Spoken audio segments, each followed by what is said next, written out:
আসসালামু আলাইকুম। স্বাগত জানাচ্ছি মুজামিল টিভি নিউজের রাতের সংবাদে। আপনাদের সাথে আছি আমি মিজানুর রহমান। তো জানিয়ে দিচ্ছি সর্বশেষ রাতের সংবাদ শিরোনামগুলি।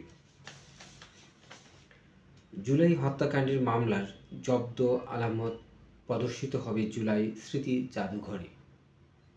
পিকে হালদার সহ ৩৫ জনের নামে মামলা।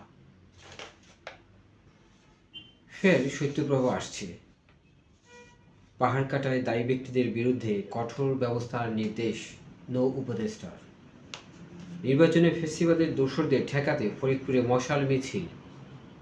রংপুরে র্যাকটিফাইড স্পিরিট পারে মৃত্যু বেড়ে ৭।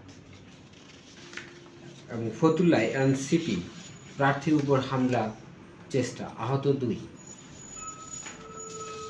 বাংলাদেশ সহ ৭৫ দেশের জন্য সব ধরনের ভিসা স্থগিত করল যুক্তরাষ্ট্র।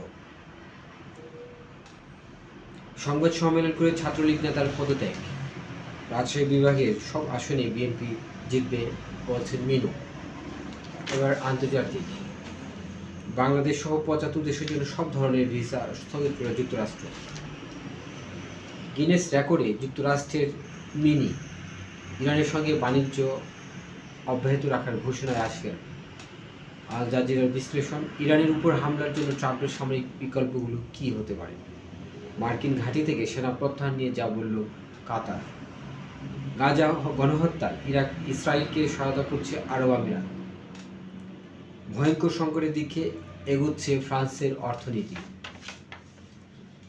মুসলিম ব্রাদারহুডকে সন্ত্রাসী সংগঠন ঘোষণা।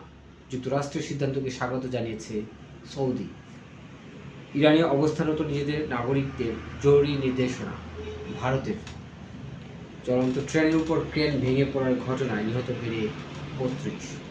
এই ছিল আপনাদের সর্বশেষ রাতের সময়। আশা করছি চ্যানেলটি সাবস্ক্রাইব করে আমাদের সাথে থাকবেন। ধন্যবাদ সবাইকে।